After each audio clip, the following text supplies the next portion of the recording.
नमस्कार प्यारे बच्चों, गणित की कक्षा में आपका एक बार फिर से बहुत बहुत स्वागत है। प्यारे बच्चों, वाणिज्य गणित में पिछली कक्षा में हम अनुपात के विषय में जान चुके हैं और समानुपात के विषय में भी जान चुके हैं।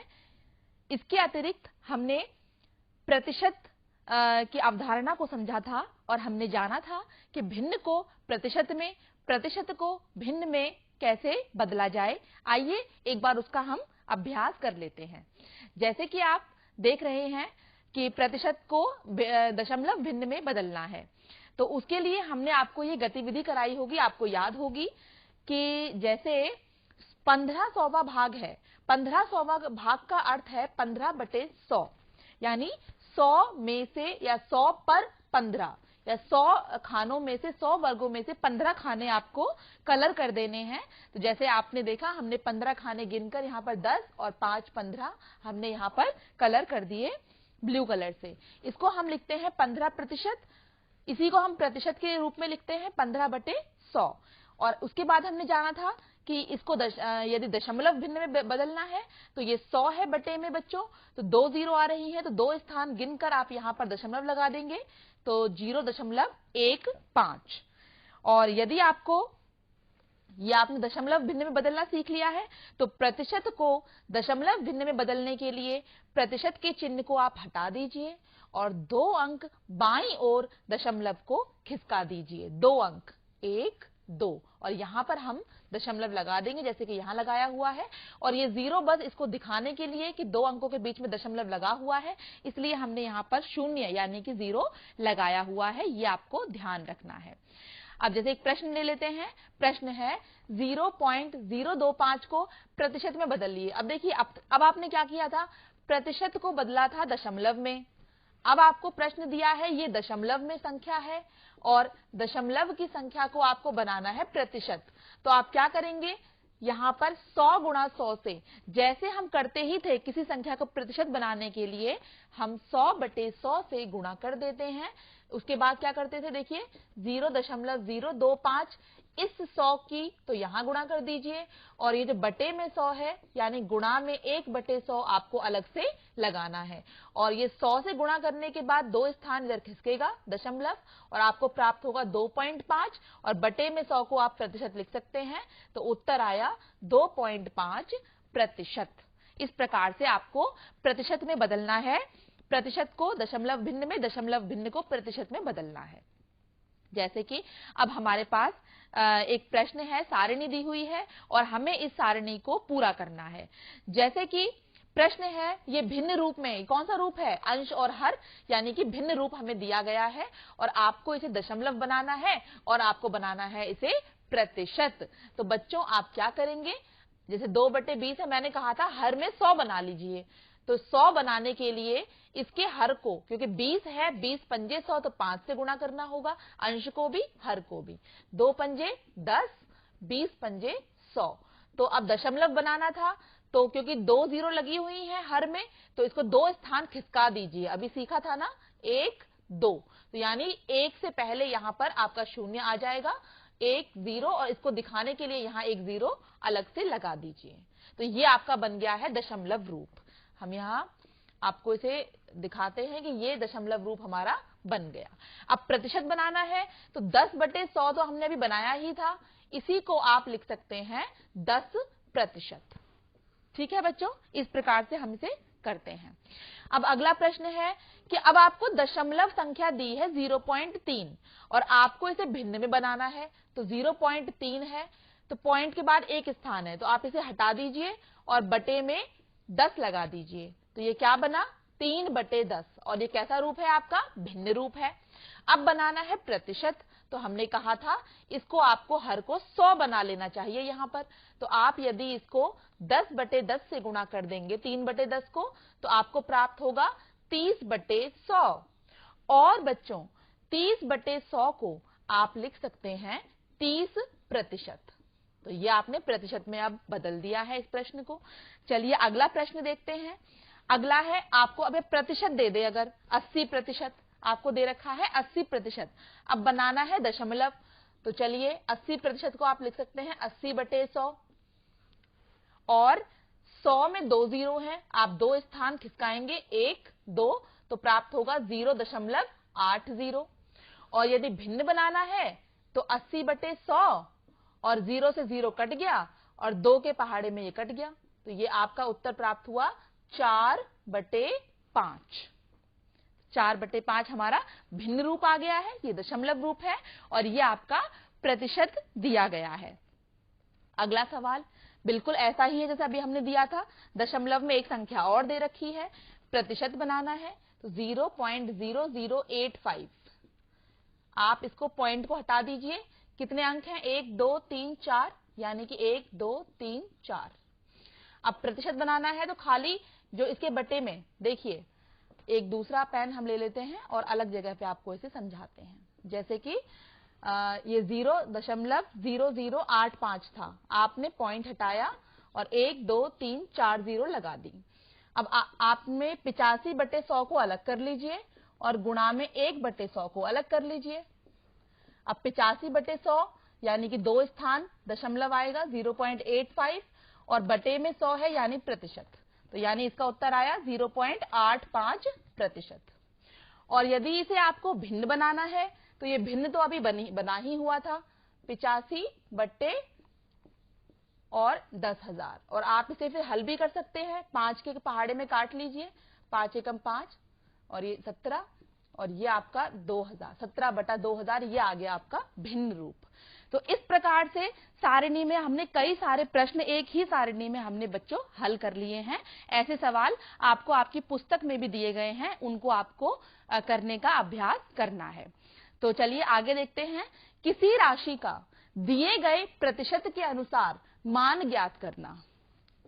तो जैसे कि किसी भी राशि का एक प्रश्न यहां दे दिया है, 672 लीटर का 75% क्या होगा।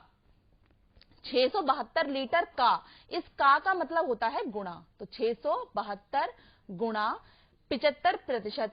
प्रतिशत शब्द को हटाकर आप बटे में क्या लगा सकते हैं, 100 लगा सकते हैं। अब आप देखेंगे ये 5 के पहाड़े में काट लीजिए, 25 के में काट लेती हूं, 25 थी ये 75, 25 चौके 100, तो 672 गुणा 3/4 और 4 से इसे काट लीजिए और फिर उसके बाद हम 168 की यहां 3 से गुणा कर देंगे और हमें उत्तर प्राप्त हो जाएगा 504। और क्योंकि प्रश्न में लीटर पूछा है तो आंसर में भी हमें क्या लगाना होगा, लीटर, यानी कि 504 लीटर। इस प्रकार से हमें बच्चों सवाल को हल करना है। अब इसके एक और सवाल है हमारे पास, देखिए एक रक्तदान शिविर है और वहां पर 800 में से 500 लोगों ने 500 नहीं 800 में से 30% लोगों ने रक्तदान किया है। कितने लोगों ने रक्तदान किया है, 30% लोगों ने। तो रक्तदान ना करने वालों की संख्या बताइए। तो देखिए यहां पर हम इसका जब हल करेंगे तो हम यहां रक्तदान करने वाले लोग कितने हैं 30%। अच्छा, रक्तदान करना बहुत अच्छी आदत होती है ना, रक्तदान करना किसी के जीवन को बचा सकता है, तो हमें समय समय पर रक्तदान करना चाहिए, लेकिन आपको अभी नहीं करना है। एक उपयुक्त उम्र होती है, उसके बाद रक्तदान करना हमारी सेहत के लिए भी अच्छा होता है और किसी की जिंदगी को भी बचा सकता है। तो रक्तदान करने वाले लोग हैं 30%। तो रक्तदान ना करने वाले कितने हो जाएंगे, रक्तदान ना करने वाले लोग कितने हो जाएंगे, ये हो जाएंगे 100 में से हम 30 को घटा देंगे, ये आ जाएगा 70% लोग वो होंगे जो रक्तदान जिन्होंने नहीं किया। तो 800 में से संख्या निकालनी है, तो मतलब क्या होगा 800 का 70%। तो 800 गुणा 70/100, 2 जीरो से 2 जीरो कट गई, 70 गुणा 8, यह आ गया आपका 560 लोग। मतलब 560 लोगों ने रक्तदान नहीं किया, ना पूछा है ना, तो नहीं किया कितने लोगों ने, 560 लोगों ने रक्तदान नहीं किया है। ये अच्छी तरह आपको समझ में आ गया होगा कि प्रश्नों का हल हम कैसे करते हैं। अब यहां पर बढ़ा हुआ एवं घटा हुआ प्रतिशत ज्ञात करना हमें सीखना है। ठीक है। तो बढ़ा हुआ प्रतिशत देखना, जैसे किसी वस्तु का दाम बढ़ जाता है, अभी आपको उदाहरण भी समझाएंगे, तो बढ़ी हुई जितनी मात्रा बढ़ी है वो ऊपर रखनी है, बटे में जो पहले की मात्रा है वो रखनी है, गुणा करना है 100 से। तो ये एक सूत्र बन जाएगा और इस सूत्र को आपको याद रखना है। इसी प्रकार हो सकता है किसी वस्तु की जो उसका मूल्य है या संख्या है वो घट जाए, तो घटा हुआ प्रतिशत यदि ज्ञात करना है तो घटी मात्रा बटे पहले की मात्रा गुणा में आएगा बच्चों 100। चलिए प्रश्न को देखते हैं। एक शिविर में 600 सैनिक थे, 60 सैनिक और आ गए, यानी कि वृद्धि हो गई। कितनी वृद्धि हो गई? 60 सैनिकों की। तो सैनिकों में कितने प्रतिशत वृद्धि हुई? यानी अभी आपको संख्या में वृद्धि दी हुई है 60, लेकिन आपको इसे प्रतिशत के रूप में निकालना है। सवाल समझिए, आपको संख्या के रूप में वृद्धि दी हुई है और आप उसे प्रतिशत के रूप में वृद्धि को निकालना है। तो बच्चों, जो कुल सैनिक थे वो कितने थे? वो थे हमारे 600। कितने थे? 600। और आ गए यानी बढ़ गए, और बढ़े, मैं इसे बढ़े ही लिख देती हूं, बढ़े और बढ़े। कितने बढ़े? 60। तो कितने प्रतिशत वृद्धि हुई? तो यहां लिख देंगे बढ़ा प्रतिशत। ये सूत्र तो आप ऐसे ही लगा लीजिएगा, मैं सूत्र नहीं लिख रही, सवाल को हल करके दिखा रही हूं। बढ़ा है 60, बटे में है 100 और गुणा में क्या लगेगा बच्चों? 100। 60 बटे 600 गुणा 100। 2 जीरो से 2 जीरो कट गई। अब इस 6 से ये 10 पे कट गया, यानी उत्तर आएगा 10। 10 के आगे क्या लगाना पड़ेगा बच्चों? प्रतिशत। यानी कितनी वृद्धि हुई है? यहां उत्तर में लिखेंगे सैनिकों में 10% वृद्धि हुई। तो इसे हम लिख लेते हैं एक बार कि सैनिकों में 10% वृद्धि हुई। ये लास्ट में आपको ऐसे लिखना भी है, सैनिकों में 10% वृद्धि हुई। तो ये तो एक सवाल हो गया बढ़ा हुआ प्रतिशत ज्ञात करने का। चलिए एक उदाहरण और लेते हैं जिसमें हम देखेंगे घटी मात्रा यदि दी है तो घटा हुआ प्रतिशत कैसे ज्ञात करेंगे। एक छड़ 72 सेंटीमीटर लंबी थी। ये एक छड़ है, 72 सेंटीमीटर ये लंबी थी। इसमें से 9 सेंटीमीटर की, ये 9 सेंटीमीटर की एक काट ली गई छड़ और उसमें से खूंटी बना दी गई। ठीक है, तो अब जो ये कितने प्रतिशत छोटी हो गई? अब छोटी हुई है ना, ये मतलब लंबाई घट गई है। अब जो पहले जो छड़ की लंबाई थी वो छड़ की लंबाई अब कम हो गई है, छोटी हो गई है, यानी घटी मात्रा। तो यहां पर यदि हम इसका हल करें तो घटी मात्रा कितनी है बच्चों? इसकी जो घटी मात्रा है, एक मिनट रुक जाइए। हाँ, तो देखिए जो इसकी घटी मात्रा है वो कितनी है? मतलब आपने कितने इसको कम किया, कितने सेंटीमीटर कम किया? 9 सेंटीमीटर आपने इसको कम कर दिया था। और पहले क्या थी छड़ की लंबाई? पहले छड़ की लंबाई कितनी थी? यानी कि पहले की लंबाई कितनी थी बच्चों? पहले की लंबाई थी 72 सेंटीमीटर। और हमें घटी मात्रा यानी घटा प्रतिशत निकालना है, घटा प्रतिशत। तो आप क्या करेंगे? सूत्र यही लगाना है, लिखना है आपको सूत्र, लेकिन मैं क्योंकि जगह कम है तो हम यहां इस हिसाब से लिख रहे हैं 9 बटे 72 गुणा 100। 9 से आपने इसे काट दिया 8 पे, 4 से काटा 4 दूनी 8 और ये आ गया 25, यानी कि आपने हल किया 25 बटे 2। जब हल करेंगे 12 सही 1/2%। यानी कितना कम हुआ यहां दिख नहीं रहा है, यानी मैं यहां लिख देती हूं, इसका आंसर आया 12 सही 1/2%। यानी कि जो छड़ है वो अब 12 सही 1/2% छोटी हो गई। अंत में आपको ऐसे आंसर लिखना है, ध्यान रखना है। ठीक है बच्चों, आशा है आपको समझ में आ गया होगा। अब यहां पर एक सवाल और दिया हुआ है।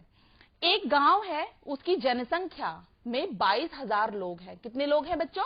22,000। यदि गांव की पहले की जनसंख्या 25,000 हो तो जनसंख्या में कितने प्रतिशत कमी हुई? पहले थे लोग 22,000, यहां कमी हुई, गलत लिखा, हाँ सही लिखा है। अभी है 22,000, पहले थी 25,000। पहले 25,000 थी। वैसे जनसंख्या बढ़ती है, लेकिन इस गांव में ऐसा हुआ कि इस गांव में जनसंख्या घट गई है, कैसे भी करके। हो सकता है पानी की कमी हो गई हो सकता है लोग वहां से स्थानांतरण ले लिया हो। तो वही है, पहले 25,000 लोग थे लेकिन अब 22,000 लोग यहाँ पर हैं। तो बच्चों कमी कितने की हुई? कमी हुई 25,000 में से 22,000 घटा दिए, 3,000 लोग कम हो गए। ये लोग 3000 लोग कम हो गए। तो कमी का प्रतिशत क्या होगा? तो जनसंख्या में जो कमी हुई वो बटे में पहले की जनसंख्या गुणा में 100, यानी कि 3000 बट्टे में 25000 गुणा में 100। अब देखिए 3 जीरो से ये 3 जीरो तो हमने सीधी सीधी काट दी, ठीक है, और कंफ्यूजिंग ना हो इसलिए मैं आपको इसे इरेज कर देती हूं। तो हम इसे अब कट करके दिखाते हैं आपको कि कैसे कट कर रहे हैं। ये 3 जीरो से 3 जीरो काट दी बच्चों, 3 बट्टे 25 और 25 के पहाड़े में 100 काट दिए 4 पे। अब बचा 4 और 3 यानी 3 गुणा 4 कितना आया? 12%। यानी जनसंख्या में जो कमी हुई है वो कितने प्रतिशत हुई है? वो हुई है हमारा 12%। तो आशा है ये आपको समझ में आ गया होगा। अब इसके बाद हमारे पास एक और प्रश्न है। अब ये प्रश्न अभी हम लेंगे, लेकिन एक कंसेप्ट और समझ लेते हैं, यानी एक अवधारणा के पर और बात करते हैं, लाभ हानि। तो बच्चों जो वस्तु जितने में खरीदी जाती है उसे हम कहते हैं क्रय मूल्य, और जो वस्तु जितने में बेची जाती है उसे कहते हैं विक्रय मूल्य, यानी cost price and selling price. Short में कॉस्ट प्राइस को हम सीपी लिखेंगे और सेलिंग प्राइस को हम एसपी लिखेंगे, ठीक है। अब यहां देखिए, यदि विक्रय मूल्य बड़ा है यानी आपका एसपी बड़ा है सीपी से, यानी बेचा ज्यादा में है और खरीदा कम में है, तब बच्चों आपको लाभ होता है, प्रॉफिट होता है, ठीक है। जैसे आपने कोई पेंसिल 2 रुपए की खरीदी और आपने 4 रुपए की किसी को बेच दी, तो आपको प्रॉफिट हुआ, लाभ हुआ, इसको ही लाभ कहते हैं। और यदि विक्रय मूल्य हमारा छोटा है क्रय मूल्य से, तब हमें हानि होती है। यहां पर ये मर्ज हो गए हैं, इसे हानि कहते हैं, यानी कि लॉस। तो लाभ जब निकालना हो, क्योंकि विक्रय मूल्य बड़ा है, तो विक्रय मूल्य माइनस क्रय मूल्य, यानी फॉर्मूला बन गया है P बराबर SP माइनस CP। याद रखना है फॉर्मूला। इसके बाद हानि, हानि बराबर क्या होगा? क्रय मूल्य माइनस विक्रय मूल्य। इसको लिख सकते हो आप L, हानि मतलब loss, L for loss, CP minus SP। इस प्रकार से आपको इसे करना है। तो जो SP है, अगर आपको SP, अब देखो इन्हीं दो फॉर्मूलों से, इन्हीं दो सूत्रों से, इन्हीं दो फॉर्मूला से यानी सूत्रों से आप दो और सूत्र निकाल सकते हैं। जैसे अगर आपको एसपी निकालना है तो वो हो जाइए सीपी माइनस का है, इधर भेज दीजिए पी प्लस सीपी। और यदि सीपी निकालना है तो एसपी माइनस पी। ये कौन सा केस है? जब आपको प्रॉफिट ज्ञात हो, जब पी ज्ञात हो, पी मतलब लाभ ज्ञात हो, तब एसपी सीपी का ये फॉर्मूला हो गया, ठीक है बच्चों। इसी प्रकार से जब आपको हानि ज्ञात हो, यानी कि लॉस दिया हुआ हो, तब आपको एसपी सीपी के ये सूत्र लगाने हैं, एसपी बराबर सीपी माइनस एल, सीपी बराबर एसपी प्लस एल। बच्चों इन सूत्रों को आप बहुत अच्छी तरह से याद कर लीजिएगा, ये याद करने बहुत जरूरी हैं। यदि आपको सूत्र याद नहीं होंगे तो सवाल हल करने में आपको थोड़ी कठिनाई अवश्य होगी। इसलिए सूत्रों को याद करने से सवाल भी जल्दी हल होता है और हम इसे अच्छी प्रकार से कर भी पाते हैं। चलिए अब आगे एक सारणी है, क्रय मूल्य, विक्रय मूल्य, लाभ और हानि। देखिए क्रय मूल्य दिया है एक में, विक्रय मूल्य दिया है, लाभ है और हानि है, ठीक है। तो अब आपको सोचकर बताना है कि लाभ है कि हानि है।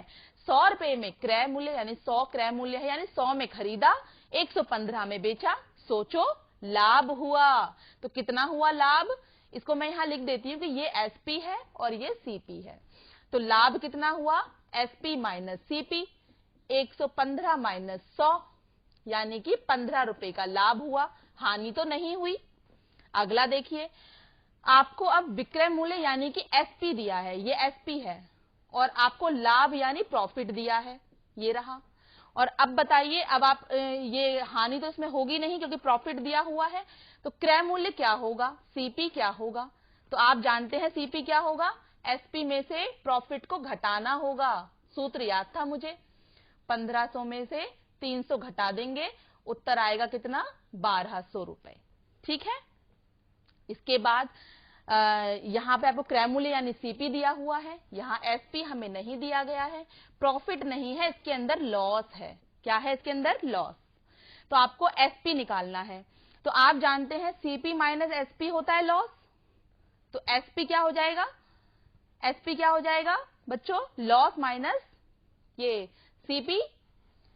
यहां से अगर आप फॉर्मूला निकाल भी सकते हैं, लॉस क्या होता है? CP minus SP.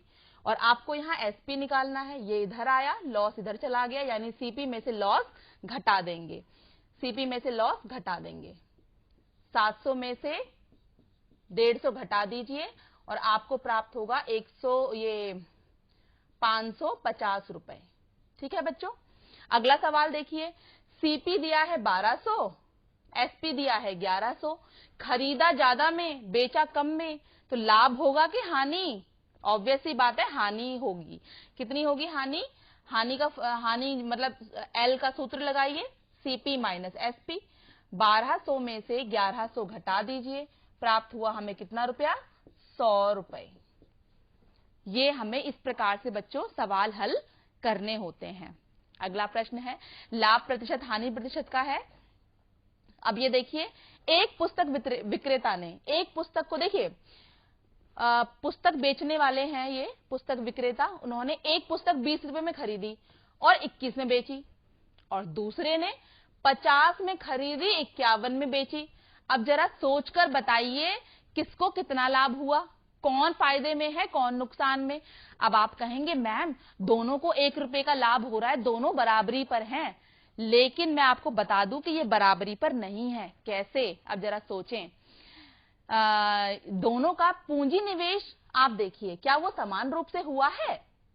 पूंजी निवेश मतलब आप कोई व्यापार कर रहे हैं तो आपको कुछ पैसा लगाना भी तो पड़ता है, आप अपनी जेब से कुछ पैसा लगाते हैं। तो पहले वाला 20 रुपए लगाकर 1 रुपया कमा रहा है और दूसरे वाला 50 रुपए लगाकर 51 मतलब 1 रुपया कमा रहा है, तो फायदे में तो 20 रुपए वाला हुआ ना भाई। 20 रुपए लगाकर 1 कमाया पहले ने, और जो दूसरे हैं उन्होंने मतलब 2.5 गुना ज्यादा पैसा लगाया। देखिए 2.5 गुना, 20 गुना 2.5 यानी 2.5, 50 रुपए, तो 2.5 गुना ज्यादा पैसा लगाकर भी 1 रुपया कमाया। तो निवेश तो कम इन्होंने किया है, तो फायदा तो इन्हीं को हुआ, पहले विक्रेता को। तो ऐसी कंडीशन में यदि हम खाली संख्या देखकर अनुमान नहीं लगा सकते, हमें इनका प्रतिशत ज्ञात करना होता है। प्रतिशत ज्ञात करके ही हम इनको बता पाते हैं कि कौन ज्यादा फायदे में है और कौन नुकसान में। तो जैसे अब ये हम दोबारा से कर रहे हैं, दो व्यापारों में लाभ या हानि की तुलना करने के लिए हम इसको प्रतिशतता के रूप में व्यक्त करते हैं। तो जैसे कि पहले को हुआ था 1 रुपए का लाभ, तो 20 रुपए पर हुआ है 1 रुपया, तो 1 रुपए पर हुआ 1/20। यहां पर आप एक एक नियम लगा रहे हैं, आपने पढ़े होंगे ऐसे सवाल, ठीक है। तो 100 रुपए पर हुआ, ज्यादा के लिए गुणा कर दिया, आया 5%, ठीक है। अब 50 रुपए पर क्रय मूल्य है 1 रुपया, मतलब लाभ 5 रुपए पर, 50 रुपए पर लाभ है 1 रुपया, 1 रुपए पर है 1/50, 100 रुपए पर है 1/50 गुणा 100, यानी काटा तो आया आपका कितना? 2 रुपया, 2%। तो एक का लाभ है 5%, एक का लाभ है 2%। तो पहले पुस्तक विक्रेता को ही इसमें ज्यादा फायदा हुआ है। तो ये हमने प्रतिशत ज्ञात करके ही हमने जाना। तो यहां पर फॉर्मूला क्या बना? अगर हम फॉर्मूला देखें इसको, लाभ ऊपर है, क्रय मूल्य नीचे है, गुणा में 100, यानी लाभ गुणा 100 बटे में क्रय मूल्य। ये सूत्र हो गया बच्चों लाभ प्रतिशत का। इसी प्रकार से हानि प्रतिशत भी निकल जाएगा, हानि गुणा 100 बटे में क्रय मूल्य, ये हानि का प्रतिशत आ जाएगा। चलिए अब हम इस पर एक हल करते हैं, सवाल को हल करते हैं। एक व्यापारी हैं, 5000 रुपए प्रति कुंतल, यानी एक कुंतल गेहूं है उसको खरीदता है 5000 रुपए के। अब बारिश आ गई, गेहूं खराब हो गए, व्यापारी ने उसे बेचा 4500 रुपए प्रति कुंतल। तो अब प्रतिशत हानि बताइए, यानी हानि हुई है वो हमें दिख रहा है, 500 रुपए की हानि हुई है, लेकिन प्रतिशत में बताइए कितनी हानि हुई है। तो सबसे पहले बच्चों लिख लेते हैं, क्रय मूल्य कितना है? 5000, विक्रय मूल्य कितना है? 4500। कौन बड़ा है, सीपी के एसपी? सीपी बड़ा है। तो यहां हुई हानि, सूत्र है सीपी माइनस एसपी, तो आपने इसे माइनस किया, आगे आपका 500 रुपए की हानि। अब हानि का प्रतिशत निकालना है, तो हानि गुणा 100, देखिए सूत्र लगाया, पहले सूत्र लगाया, हानि के स्थान पर रख दिया 500 गुणा 100 बट्टे में यहाँ क्रय मूल्य, और ये 2 जीरो से 2 जीरो यहां कट गई, 1 से यहां कट गई, 5 से ये 10 पे कट गया, आया आंसर कितना? 10% की हानि हुई, 10% की हानि हुई उस विक्रेता को। अब एक और सवाल है हमारे पास, राजू ने एक घड़ी 3600 रुपए में खरीदी और वो इस घड़ी को कितने रुपए में बेचे कि उसे 20% का लाभ हो। अब ध्यान दीजिएगा, लाभ मांग रहा है 20%। तो अब ध्यान दीजिएगा, घड़ी का क्रय मूल्य है या क्रय मूल्य यानी सीपी है 3600 रुपए, 3600 रुपए में खरीदी है, ठीक है। लाभ कितना है क्रय मूल्य का 20%, ठीक है। तो यानी क्रय मूल्य कितना है 3600 का 20%। तो 3600 का की जगह मैंने बताया था गुणा लगा दीजिए, 20/100, 2 जीरो से 2 जीरो कट गई और आपने इन्हें गुणा किया, आया 720 रुपए, यानी 720 रुपए का लाभ है। ये तो लाभ दिया था प्रतिशत में, यह आपने निकाला है संख्या में, मैंने बताया था। अब आपको कितने में बेचे, यानी आपको एसपी निकालना है, लाभ दे दिया ना, आपको एसपी निकालना है, कितने में बेचे। एसपी का सूत्र पी प्लस सीपी, और जब आपने इनका मान रखा 720 प्लस 3600, आपको प्राप्त हुआ 4320, यानी 3600 में खरीद के जब वो 4320 रुपए में बेचेगा तब उसको लाभ होगा 20% का। तो बच्चों आज की क्लास में हमने क्या सीखा, हमने सीखा प्रतिशत को भिन्न में यानी दशमलव भिन्न में और दशमलव भिन्न को प्रतिशत में कैसे बदलें, हमने ये जाना। बढ़ा हुआ घटा हुआ प्रतिशत निकालना सीखा, सूत्र जान लिया था हमने। कोई वस्तु, और ये भी जाना हमने कि जब हम किसी वस्तु को खरीदते हैं तब हम उसे क्रय मूल्य यानी कॉस्ट प्राइस यानी सीपी कहते हैं, और जब हम किसी वस्तु को बेचते हैं तब हम उसे विक्रय मूल्य यानी सेलिंग प्राइस कहते हैं। इसके अलावा जब आपका एसपी बड़ा हो सीपी से तब लाभ होता है, ये आपका सूत्र है, ये हमने पढ़ चुके हैं क्लास में। और जब एसपी कम होगा सीपी से यानी खरीदा ज्यादा में बेचा कम में, तब आपको हानि होगी। और इनके सूत्रों के विषय में भी हमने विस्तार पूर्वक पढ़ा भी है और हमने इसके सवाल भी हल किए हैं। तो बच्चों अब आपके ज्ञान को परखने के लिए यहाँ पर कुछ प्रश्न हैं, देख रहे होंगे आप कि अब देखिए एक उद्यान है, उसमें इतने पेड़ जामुन के हैं, शेष पेड़ आम के हैं, कुल पेड़ों की संख्या 400 है, आम के पेड़ों की संख्या ज्ञात कीजिए। किसमें ज्ञात करना है, प्रतिशत में ज्ञात कीजिए, ठीक है। तो प्रतिशत में निकालना है ये आपको, हाँ आम के पेड़ों की संख्या ही ज्ञात करनी है, प्रतिशत तो आपको दिया हुआ है।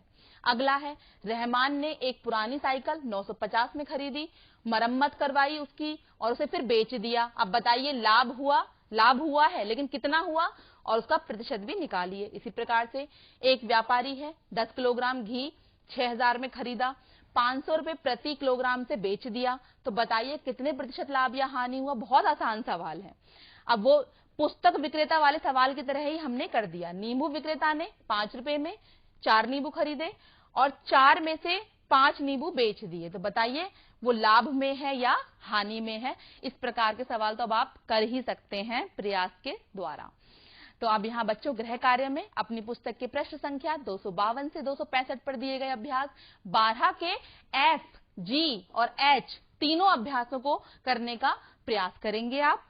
और बच्चों आज की क्लास में हमने बहुत सारी नई नई बातें सीखी हैं। अगली कक्षा में फिर मिलेंगे और बहुत सी नई नई बातें सीखेंगे। तब तक के लिए धन्यवाद।